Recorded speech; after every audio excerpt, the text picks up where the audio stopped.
Salam, selamat kembali di Bitwise. Hari ini, kita akan membahas Bitcoin dan hubungannya dengan inflasi.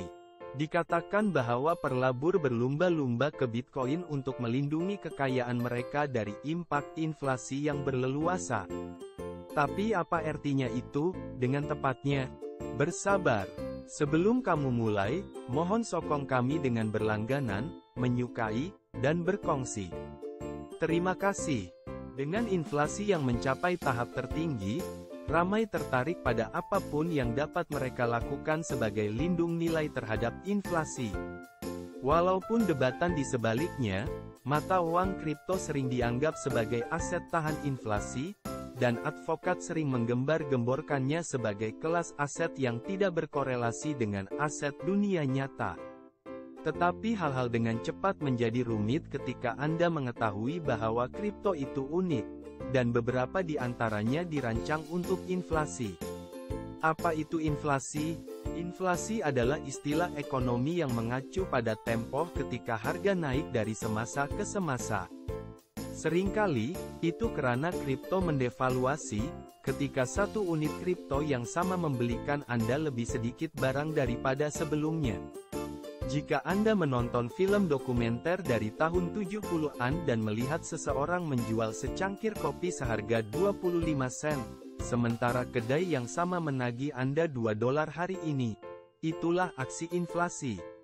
Anda mungkin telah menyadari sejumput inflasi ketika harga naik lebih cepat dari gaji Anda.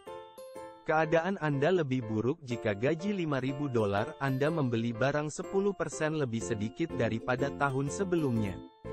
Tetapi jika atasan Anda menaikkan gaji Anda menjadi $5.500, Anda tidak perlu mengubah gaya hidup dan belanjaan Anda dan tidak akan merasakan impak inflasi. Ahli ekonomi berpikir bahwa sedikit inflasi berguna untuk membuat orang terus berbelanja, sehingga merangsang pertumbuhan ekonomi. Namun di saat krisis ekonomi, seperti pandemi virus corona, inflasi biasa terlepas dari kawalan. Mereka tidak setuju tentang penyebab inflasi saat ini, yang terburuk dalam beberapa dekade, yang mengukur sekitar 8,5% di US. Ramai menuding Federal Reserve karena mencetak terlalu banyak uang fiat, yang pada gilirannya digunakan untuk merangsang ekonomi dan menangani pandemi. Yang lain mengatakan bahwa Fed tidak biasa disalahkan. Kekurangan bekalan yang disebabkan oleh penguncian adalah masalah utama. Bitcoin dan inflasi. Penyokong kripto berpikir bahwa mengizinkan bank sentral untuk mempengaruhi ekonomi melalui polisi keuangan, yaitu pelonggaran kuantitatif, mengarah pada bencana. Pencetakan uang yang merajalela dari Bank Sentral Venezuela, Turki dan Zimbabwe telah merosak perekonomian masing-masing. Penyokong kripto sering mengatakan bahwa kripto seperti Bitcoin tahan terhadap ketidakmampuan bank sentral dan pemerintah karena mereka terdesentralisasi, dan tidak dapat ditutup. Alasan lainnya adalah bahwa penerbitan Bitcoin ditentukan oleh kode. Tidak seperti Fed, bank sentral tidak dapat mencetak Bitcoin sebanyak yang diinginkan.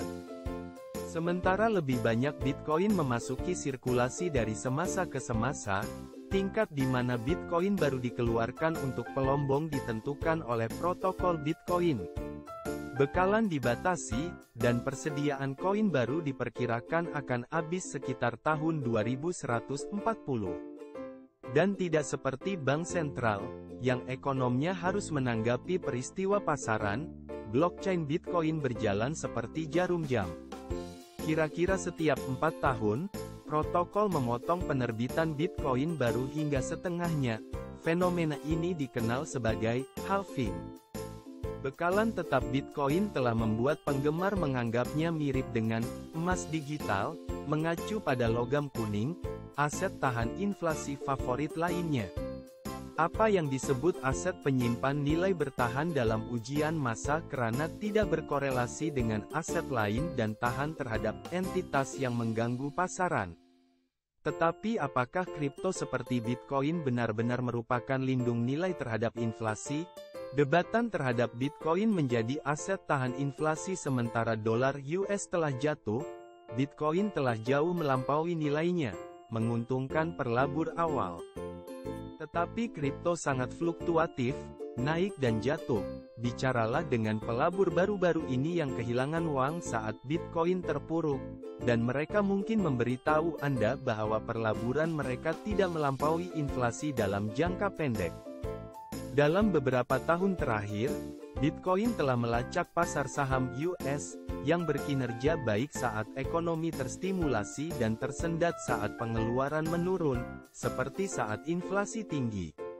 Ketika inflasi mencapai tertinggi 40 tahun pada Desember tahun 2021, Bitcoin jatuh. Pertanyaan adakah Bitcoin adalah lindung nilai inflasi jangka panjang sulit dijawab tanpa melihat ke belakang.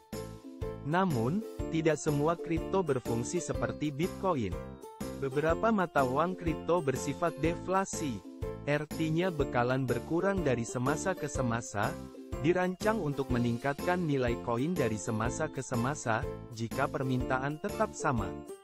Kripto lain memiliki persediaan yang dinamis, dan beberapa token, seperti non-fungible tokens, NFT, adalah sejenis, seperti karya seni rupa, nilainya bergantung pada keunikannya. Jadi apa yang Anda pikirkan? Komen di bawah.